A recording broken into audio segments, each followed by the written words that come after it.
નમસ્કાર વિદ્યાર્થી મિત્રો, કેમ છો? મજામાં? આજે આપણે લેક્ચર 2 ની અંદર એસિડ બેઝ અને ક્ષારના ચેપ્ટરને આપણે આગળ વધારીશું. આ ચેપ્ટરનો વેઇટેજ ફરી જોઈ લઈએ કે ટોટલ 6 માર્કનો વેઇટેજ છે. એમાં 2 માર્કનો પાર્ટ એ ની અંદર ટૂંકા પ્રશ્ન તરીકે અને 4 માર્કના 2 પ્રશ્ન અથવામાં આવે છે.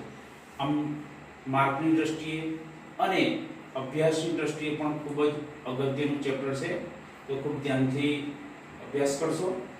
ગઈકાલે આપણે એસિડ બેઝ અને ક્ષારના ગુણધર્મો જોઈ ગયા, સૂચકો જોઈ ગયા, એમાં દ્રાવણીય સૂચક જોઈ ગયા, કુદરતી સૂચક જોઈ ગયા, કૃત્રિમ સૂચકો જોઈ ગયા. આની અંદરથી આપણે પ્રવૃત્તિ પણ કરી દઈએ કે આપણે પ્રયોગશાળામાં પણ કરવાના છે કે એસિડ બેઝની દ્રાવણો આપણે રાખીશું, એસિડ અને બેઝના લિટમસ પત્રથી આપણે કસોટી કરીશું, ફિનોપ્થેલિનથી કરીશું જે ગુલાબી રંગનું હોય છે, અને મિથાઇલ ઓરેન્જ નાખીને પણ આપણે પ્રક્રિયા કરીશું કે તે પોતે લાલ રંગ છે. આ ચારની મદદથી આપણે એસિડ બેઝ આપણે નક્કી કરી શકીએ છીએ. બીજું હતું આપણે દ્રાવણીય સૂચક દ્વારા એસિડ જે બેઝ છે એની આપણે પરખ કરતા હતા. તો ફરી એકવાર પુનરાવર્તન કરી દઈએ કે એક ડુંગળીનો ટુકડો લઈ કોથળીની અંદર અને કાપડના 2 ટુકડા એક રાત માટે ફ્રીજમાં મૂકી દેવાના, એટલે શું થઈ જાય? કપડાની અંદર ડુંગળીની વાસ આવી જાય.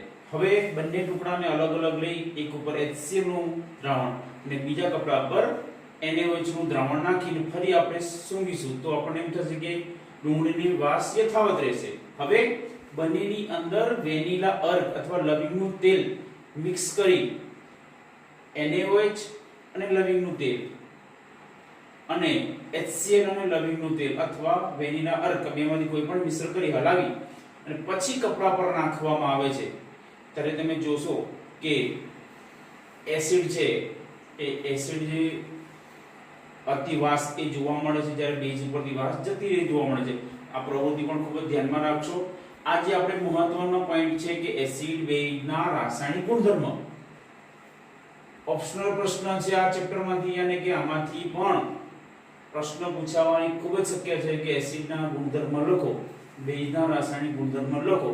તો સૌથી પહેલા આપણે એસિડના ગુણધર્મની વાત કરીએ તો મેઈન આપણને આ પ્લેટફોર્મ આવડવું જોઈએ કે એસિડની ધાતુ સાથે પ્રક્રિયા કરવામાં આવે તો આપણે ધાતુનો ક્ષાર, જે ધાતુ લીધો હોય એનો અનુવર્તી ક્ષાર અને હાઇડ્રોજન વાયુ પ્રાપ્ત થઈ જતો હોય છે.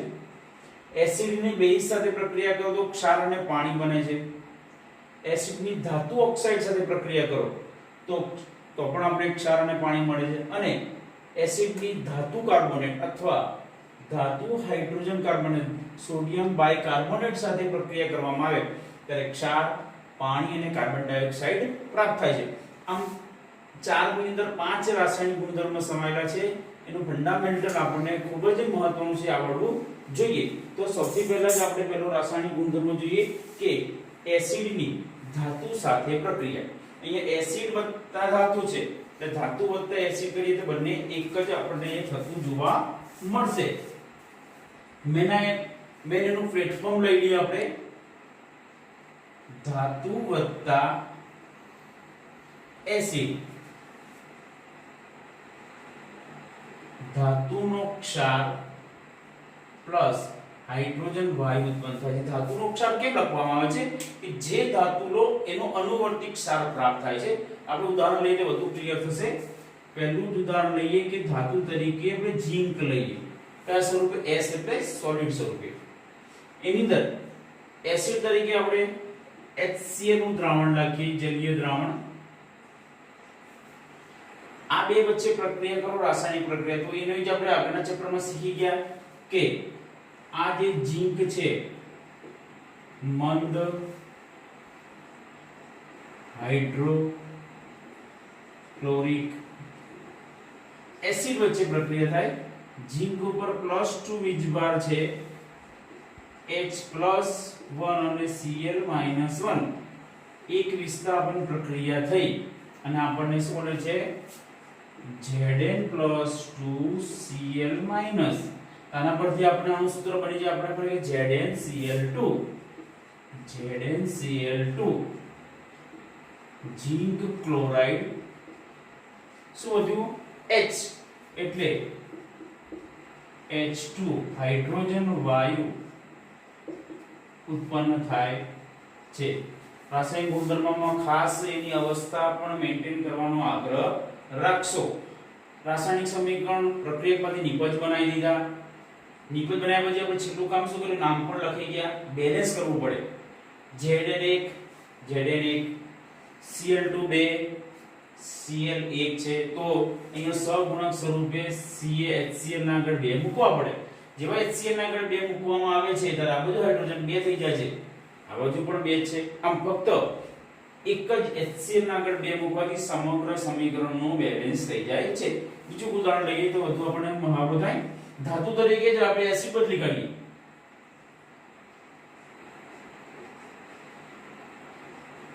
પ્લસ H2SO4 નું જલીય દ્રાવણ લેવાનું છે. H2SO4 એટલે સલ્ફ્યુરિક એસિડ. આ બે વચ્ચે પ્રક્રિયા કરવામાં આવે છે. એ જ આપણા પહેલા પ્રકરણના નિયમ મુજબ Zn ઉપર +2 વીજભાર, H ઉપર +1, SO4 ઉપર -2 એક વિસ્થાપન પ્રકારની પ્રક્રિયા થઈ જાય અને Zn+2 SO4 -2 આ બે આયનો પરથી સ્ટ્રક્ચર થઈ જાય. સમાન વીજભાર છે એટલે પહેલી જે નિપજ તરીકે ZnSO4 નું જલીય દ્રાવણ અને H2 હાઇડ્રોજન વાયુ પ્રાપ્ત થાય છે. નામ છે ઝિંક સલ્ફેટ. પ્રક્રિયકમાંથી નિપજ પણ બની ગઈ. તો શું કરવું પડે? એને બેલેન્સ કરવું પડે. Zn1 H2 2 S1 S1 O4 O4. આમ કોઈ આ સમીકરણ કમ્પ્લીટ સંતુલિત સમીકરણ છે અને કોઈ પણ પ્રકારનું બેલેન્સ કરવામાં આવતું નથી. તો આ બંને સમીકરણની કમ્પેરિઝનમાં રાસાયણિક ગુણધર્મ આપણે પૂછાય તો બેમાંથી કઈ ચોઈસ કરવી સારી? તો નીચેની. કેમ કે એની અંદર આપણે કોઈ પણ પ્રકારનું બેલેન્સ કરવાની કોઈ ચિંતા નથી. જો એક માર્કની અંદર ગમે તે એક પૂછે તો આપણા પહેલાની ચેપ્ટરના નિયમ મુજબ આપણે એની પ્રક્રિયકમાંથી નિપજ બનાવીશું. આમ આ બંને નિપજ એ ના રાસાયણિક ગુણધર્મ આધારિત થાય છે. ધાતુની એસિડ સાથે પ્રક્રિયા ધાતુનો અનુવર્તી ક્ષાર અને બંનેમાં હાઇડ્રોજન વાયુ ઉત્પન્ન થાય છે. તો પહેલું આપણે જોયું કે એસિડની ધાતુ સાથે પ્રક્રિયા કરતા આપણે ધાતુનો ક્ષાર અને હાઇડ્રોજન વાયુ ઉત્પન્ન થાય. બીજી પ્રક્રિયા જોઈએ આપણે.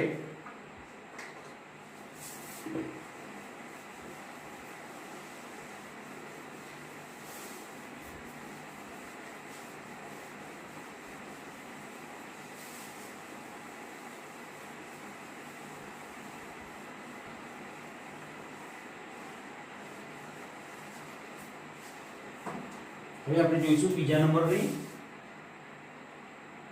એસિડની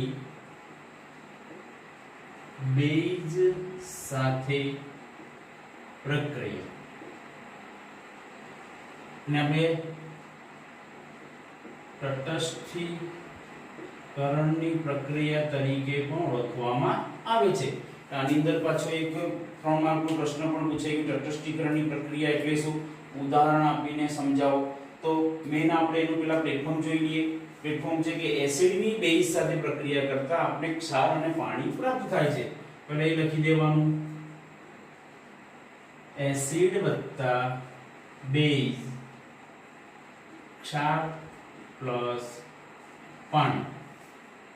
આ ખાસ યાદ રહેવું જોઈએ આપણને. એસિડ તરીકે કોઈ પણ આપણે એક એસિડ આપણે પેલા આપણે એનું મેન સમીકરણ જનરલ સમીકરણ જોઈ લઈએ આપણે કે HX એટલે કોઈ પણ પ્રકારનું HX છે. HCl છે, H2SO4 છે, HNO3 છે. બેઝ MOH NaOH KOH એ રીતના આ બે વચ્ચે પ્રક્રિયા કરો તો શું થતું હોય છે? આપણને નિપજ પ્રાપ્ત થઈ જાય છે MX અને H2O પ્રાપ્ત થઈ જાય છે. એનું જનરલ સમીકરણ છે. આ M અહીંયા આવી જશે અને X અહીંયા જતો રહેશે. ત્રિવિસ્થાપન પ્રકારની પ્રક્રિયા થઈ. તો આના આધારે આપણે એના સમીકરણ જોઈએ. એસિડ તરીકે આપણે HCl નું જલીય દ્રાવણ લઈએ. MOH એટલે NaOH નું જલીય દ્રાવણ લઈએ. આ બે વચ્ચે પ્રક્રિયા થઈ તો શું થશે કે દ્વિવિસ્થાપન પ્રકારની પ્રક્રિયા થઈ અને H અહીંયા જતો રહેશે N અહીંયા આવી જશે HCl સોડિયમ હાઇડ્રોક્સાઇડ આ બે વચ્ચે પ્રક્રિયા થઈ આપણને પહેલી જ નિપજ આપણને NaCl ક્ષાર અને H2O પાણી પ્રાપ્ત થાય છે આ સમીકરણને આપણે બેલેન્સ કરવું પડે H1 H2 ત્યાં છે તો HCl1 HCl ત્યાં ગાડી 1 છે Na1 O1 અને હાઇડ્રોજન 2 આમ કોઈ પણ પ્રકારનું આપણે સમીકરણને સમતુલિત કરવું પડતું ને સમીકરણ આખું કેવું છે સમતુલિત જ છે આનું નામ છે HCl એટલે સોડિયમ હાઇડ્રોક્લોરિક એસિડ Na એટલે સોડિયમ હાઇડ્રોક્સાઇડ સોડિયમ ક્લોરાઇડ અને પાણી બીજું કોણ તરીકે ગમે તે બીજો આપણે એસિડ લઈએ એસિડ તરીકે H2SO4 નું જલીય દ્રાવણ લઈએ બીજો એક આપણે NaOH ની જગ્યાએ બીજો લઈએ તો KOH નું જલીય દ્રાવણ લેવામાં આવે વચ્ચે પ્રક્રિયા કરવામાં આવે તો એ જ મુજબ આપણે H+SO4 -2 K+OH -1 એ જ પ્રકારે દ્વિવિસ્થાપન પ્રકારની પ્રક્રિયા થઈ આપણને પહેલો ક્ષાર તરીકે K+SO4 -2 અસમાન વીજભાર છે એટલે આપણને નિપજ બની છે K2SO4 H2O પ્રાપ્ત થાય છે અવસ્થા ખાસ મેન્ટેન કરતા જજો આનું નામ છે પોટેશિયમ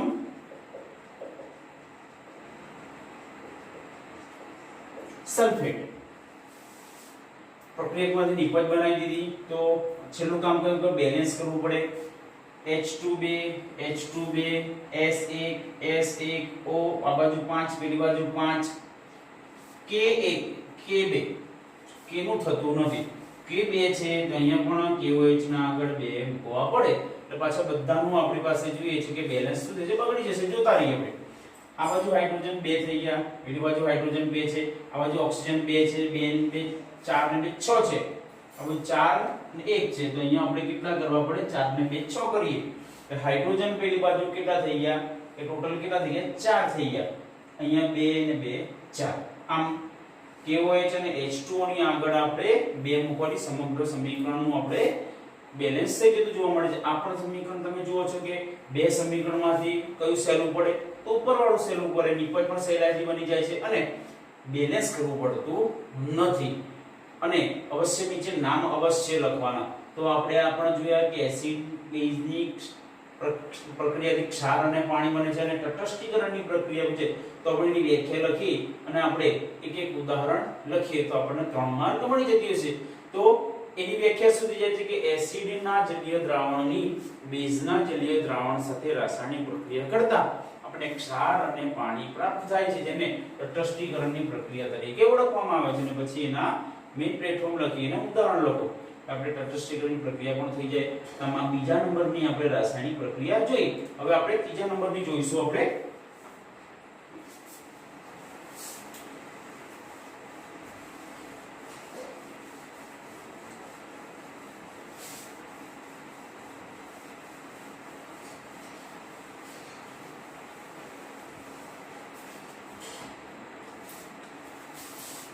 ત્રીજી પ્રક્રિયા છે આપણી પાસે એસિડ વત્તા ધાતુ ઓક્સાઇડ એમાંથી પણ તમે આપણને ક્ષાર પ્લસ પાણી પ્રાપ્ત થાય છે એસિડની ધાતુ ઓક્સાઇડ સાથેની પ્રક્રિયા તો આપણે આમાં પણ કોઈ બી એસિડ લઈ લઈએ એસિડ તરીકે HCl લઈએ HCl નું જલીય દ્રાવણ લઈએ ધાતુ ઓક્સાઇડ ધાતુ તરીકે સોડિયમ મેગ્નેશિયમ એલ્યુમિનિયમ કોઈ પણ લખી શકાય પણ સોડિયમ ધાતુનો ઓક્સાઇડ તો એનું થઈ કે Na2O આ નામ થશે સોડિયમ ઓક્સાઇડ સોલિડ સ્વરૂપે છે આની પ્રક્રિયા કરવામાં આવે તો આપણે નીચેની નિપજ પ્રમાણે H+Cl- Na+1 અને O-2 એ જ પ્રકારની દ્વિવિસ્થાપન પ્રકારની પ્રક્રિયા થઈ અને પ્રથમ નિપજ આપણને Na+Cl- એટલે NaCl નું જલીય દ્રાવણ અને H2O પાણી પ્રાપ્ત થાય છે. આમ આ એસિડની ધાતુ ઓક્સાઇડ સાથે પ્રક્રિયા કરતા અનુવર્તી આપણને ક્ષાર તરીકે સોડિયમ ક્લોરાઇડ અને પાણી ઉત્પન્ન થાય છે. પ્રક્રિયકમાંથી નિપજ બની ગઈ. કયું કામ બાકી રહ્યું? બેલેન્સ કરવાનું. HCl1 H1 H2 H1 નો દીધું ક્લોરીન 1 ક્લોરીન 1 Na2 છે.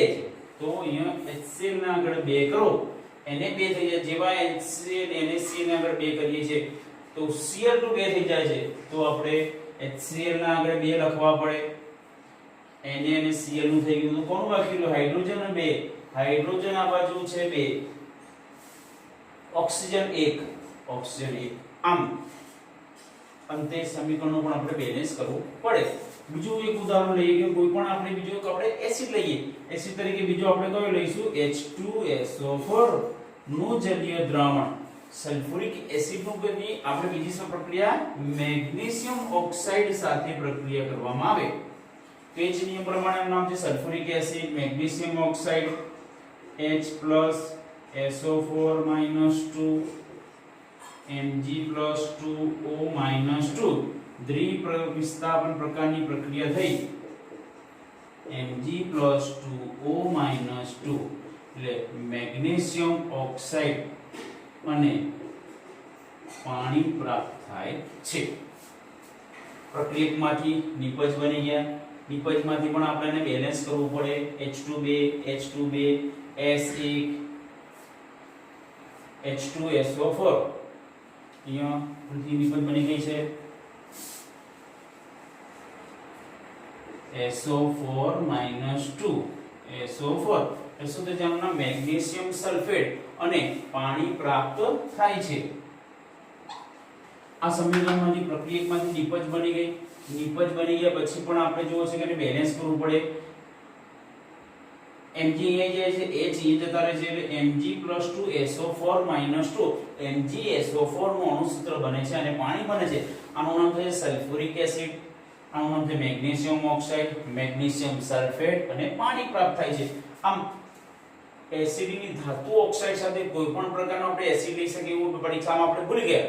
તો કોઈ પણ એસિડ લેવાનો અને કોઈ પણ આપણી પાસે ધાતુ ઓક્સાઇડ લેવાનો, રાસાયણિક પ્રક્રિયા કરી દેવાની અને નિપજ લખી એવી બેલેન્સ કરી દેવાનું કે આપણે જે તૈયાર કર્યું છે એ લખવું કોઈ મહત્વનું નથી. કોઈ પણ એસિડ અને કોઈ પણ આપણે ધાતુ ઓક્સાઇડ લઈ અને સમીકરણ આપણે પૂર્ણ કરી શકીએ છીએ. તો આપણે ત્રીજા નંબરનું જોયું કે ધાતુ ઓક્સાઇડની એસિડ સાથે પ્રક્રિયા કરતા ક્ષાર અને પાણી પ્રાપ્ત છે. જે ત્રીજો છે ખૂબ મહત્વનો છે. ચોથા નંબરનો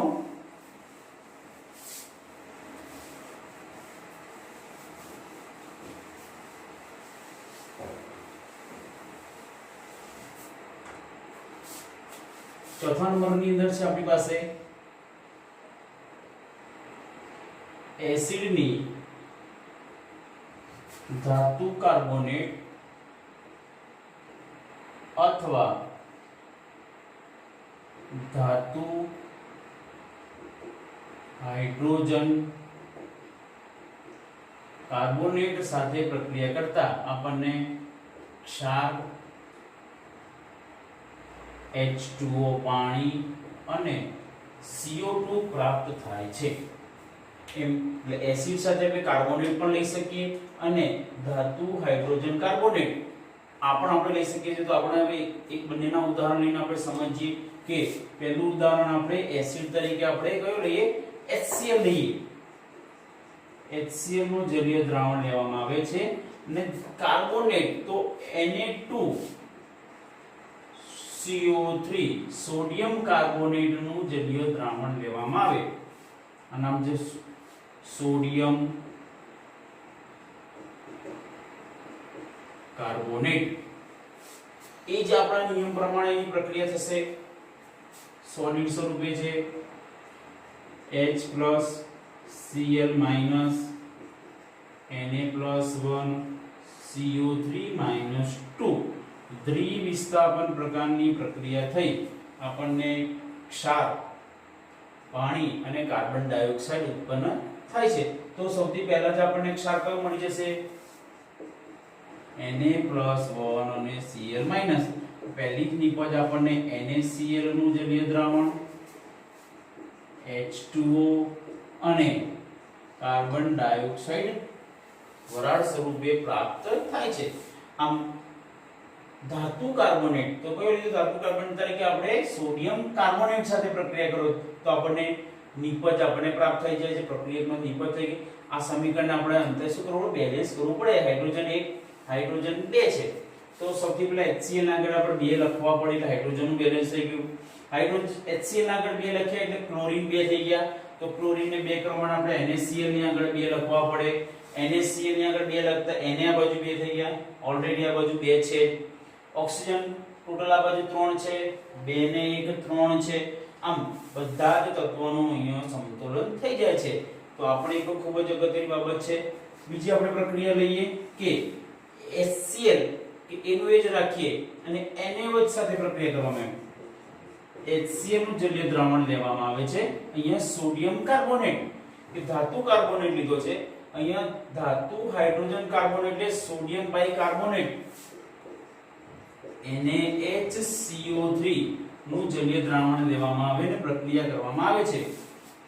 આનું નામ છે હાઇડ્રોક્લોરિક એસિડ, સોડિયમ બાયકાર્બોનેટ નું જલીય દ્રાવણ લેવામાં આવે. પહેલો ધાતુ હાઇડ્રોજન કાર્બોનેટ તો એ પ્રમાણે વીજભાર H+ Cl- Na+ અને HCO3 -1 આ બંનેનો વીજભાર પ્રદર્શિત થઈ જાય છે અને એક વિસ્થાપન પ્રકારની પ્રક્રિયા થાય એને અહીંયા આવી જાય છે અને આ અહીંયા જતો રહે છે. આપણે પહેલી જ નિપજ બની જાય છે આપણે Na+1 Cl- એટલે આપણે NaCl નું જલીય દ્રાવણ પ્લસ ઇન્વેજ આપણને નિપજ તો એ જ ફાઇનલ થઈ જાય છે કે H2O અને કાર્બન ડાયોક્સાઇડ વાયુ પ્રાપ્ત થાય છે. આ મેઇન પ્લેટફોર્મ છે તો ખાસ યાદ એ આવડી ગયું તો તમને કોઈ પણ સમીકરણ તમે અંદર લખી શકો છો. કોઈ પણ એસિડ લઈ કોઈ પણ ધાતુ કાર્બોનેટ ધાતુ હાઇડ્રોજન કાર્બોનેટ લઈને આપણે નિપજ સરળતાથી બનાવી શકીએ છીએ. આ થઈ ગયું આપણે સોડિયમ ક્લોરાઇડ, પાણી અને કાર્બન ડાયોક્સાઇડ વાયુ પ્રાપ્ત થઈ જાય છે. તો આ સમીકરણ લખ્યા પછી એને પણ આપણે શું કરવું પડે? બેલેન્સ કરવું પડે. તો દરેક તત્વનું આપણે બેલેન્સ કરીએ. H છે આ બાજુ 2 1 ને 1 2, આ બાજુ મિત્રો જો 2 છે, અહીંયા 2 છે, ક્લોરીન 1 છે, ક્લોરીન 1 છે, ઓકે એટલે સુધી થતું જાય છે. સોડિયમ 1 છે, સોડિયમ 1 છે, C 1 છે, C પણ 1 છે, O 3 છે, 2 ને 1 3 છે, અહીંયા પણ 3 છે. આમ કોઈ પણ પ્રકારના નંબર વગર સરળતાથી આપણે એનું બેલેન્સ કરી શકીએ છીએ. તો વિદ્યાર્થી મિત્રો આજે આપણે એસિડના રાસાયણિક ગુણધર્મો જોયા. તો કયા પ્રકારના ચાર એસિડની ધાતુ સાથે પ્રક્રિયા કરતા ધાતુનો ક્ષાર અને હાઇડ્રોજન વાયુ પ્રાપ્ત થાય છે. એસિડની બેઝ સાથે પ્રક્રિયા કરી ક્ષાર અને પાણી પ્રાપ્ત થાય છે, જેને આપણે શું કહીએ છીએ કે તટસ્થીકરણની પ્રક્રિયા તરીકે ઓળખવામાં આવે છે. અને એસિડની ધાતુ કાર્બોનેટ ધાતુ હાઇડ્રોજન કાર્બોનેટ સાથે પ્રક્રિયા કરતા આપણે ક્ષાર, પાણી અને કાર્બન ડાયોક્સાઇડ પ્રાપ્ત થાય છે. તો વિદ્યાર્થી મિત્રો આજે આપણે એસિડના રાસાયણિક ગુણધર્મો જોયા. એ ખૂબ જ મહત્વના છે. જો પરીક્ષામાં પૂછાય કે એસિડના રાસાયણિક ગુણધર્મો લખો તો મેઇન પ્લેટફોર્મ લખી દરેકની અંદર એક સમીકરણ લખવાનું, નામ પણ લખવાના અને એની અવસ્થા કરીને બેલેન્સ પણ લખવું પડે. જો તમે એમાંથી એક પણ વસ્તુ ના કરો તો સાચું પડે નહીં. જો આપણને 3 માર્ક માટે નથી પૂછતા તો આપણને ટૂંકા પ્રશ્ન તરીકે પણ પૂછે કે પ્રક્રિયા લખી દે કે એસિડ વત્તા બેઝ, કોઈ પણ એસિડ આપી દે, ધાતુ આપી દે, એરો મારીને છોડી દે, તો એ વખતે આપણે પ્રક્રિયા આપણે જાતે પૂર્ણ કરવી પડશે. તો વિદ્યાર્થી મિત્રો આજે આપણે આટલું જ. કાલે આપણે બેઝના રાસાયણિક ગુણધર્મનો અભ્યાસ કરીશું. ઘરે રહો અને સુરક્ષિત રહો.